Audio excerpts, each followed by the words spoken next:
Truck में सारा सामान रखा जा चुका है। बेटा और बहू जाने के लिए अपनी कार की ओर बढ़ जाते हैं। बेटा करण उनके पैर को छूकर चालक की सीट पर बैठ जाता है। माता पिता उसके सर पर हाथ रखकर भरी मन से विदा करते हैं। बहू हाथ जोड़कर अपने पति के बगल में बैठ जाती है। कुछ देर में कार आंखों से ओझल हो जाती है। माँ सावित्री अपने चेहरे पर बह रहे आंसू को पोंछती है और पति के साथ धीरे धीरे कदमों से घर की ओर मुड़ जाती है। आज अपने दिल की टुकड़े करण को अपने से दूर जाते हुए देखकर सावित्री जी का मन भारी हो गया।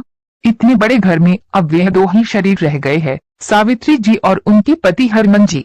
उनकी आत्मा, उनकी जान, उनका लाल, उनका बेटा करण उनसे दूर चला गया है। अपने और अपने पति के लिए चाय बनाकर वे एक चाय का कप पति को देती है। हरमन जी का चेहरा जैसे कुछ पलों में मुरझा गया है। ऐसे लगता है वह गहरी सोच में है। क्या सोच रहे हो सावित्री जी, पूछती है। एक आह भरकर हरमन जी कहते हैं, क्या सोचा था, क्या हो गया है। हमने कितने लाड प्यार से बेटी को पाला है, उसकी हर इच्छा पूरी की। सोचा था कि जब बड़ा हो जाएगा तो हमारी बूढ़ापे का सहारा बनेगा, पर क्या पता था कि नियति को कुछ और ही मंजूर है। तुम्हें कितना चाव था कि करण बड़ा होगा तो उसकी शादी होगी, बहू घर में आएगी और बच्चों की किलकारियां और शोर से घर की दीवारें गूंज उठेगी। अब ये दीवारें सूनी हो गई, एक दम खामोश और वीरान, क्योंकि बेटे बहू ने अपनी अलग दुनिया बसा ली है। जब करण ने बताया कि वो अपनी सहपाठी को पसंद करता है तो माँ बाप ने बेटे की पसंद को अपना लिया और बहुत धूमधाम से करण की शादी उसके कॉलेज की सहपाठी से करा दी। सुनीता सुंदर है, बड़े घर की लड़की है। अत्यधिक लाड़ प्यार से पलने की वजह से उसके व्यवहार में अहंकार और आक्रोश भर गया है। सावित्री जी ने सोचा था कि बहू आएगी तो वे दोनों मिलकर खूब बातें करेंगे और घर का सब काम मिलजुल कर करेंगे, पर नहीं। सुनीता को रसोई से चिढ़ थी, रसोई के नाम से मुंह बना लेती। सावित्री का हाथ तो क्या बांटती, उसका गीला तौलिया तक तो करण सूखने को डालता है। सुनीता को न रसोई न घर के किसी काम में रुचि है। उसे तो क्लब और होटल में अपनी सहेलियों के साथ ताश खेलने का शौक है।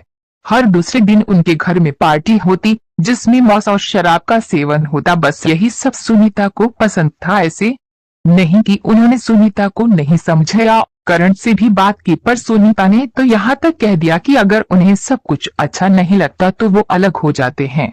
उन्हें उम्मीद थी कि उनका बेटा तो बहू को समझाएगा, पर वह जोरू का गुलाम ने सुनीता को समझाना तो दूर उसका साथ दिया। बहू और बेटे ने अलग फ्लैट ले लिया और वही शिफ्ट हो गए। समय तो रुकता नहीं, चलता रहता है।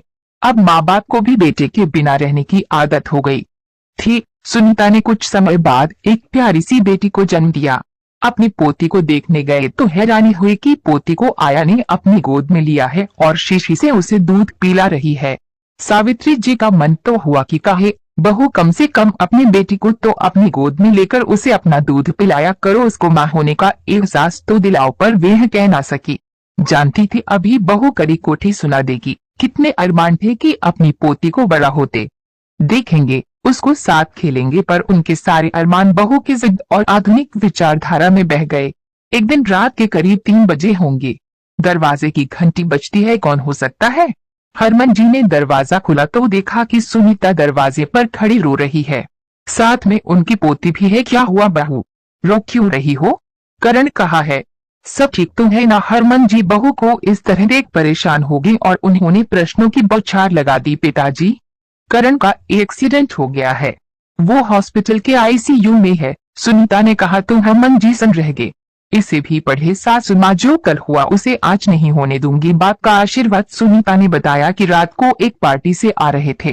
करण अपने दोस्तों के साथ दूसरी कार में था। कार एक दोस्त चला रहा था, उसने कुछ ज्यादा ही पी ली थी।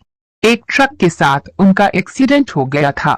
कार में बस करण ही बचा है, बाकी 3 दोस्तों की मौके पर ही मौत हो गई है। जीवन में एक और करवट ली, कल को क्या होना है कौन जानता है। सावित्री जी और हरमन जी जैसे माता पिता की प्रार्थना रंग लाई।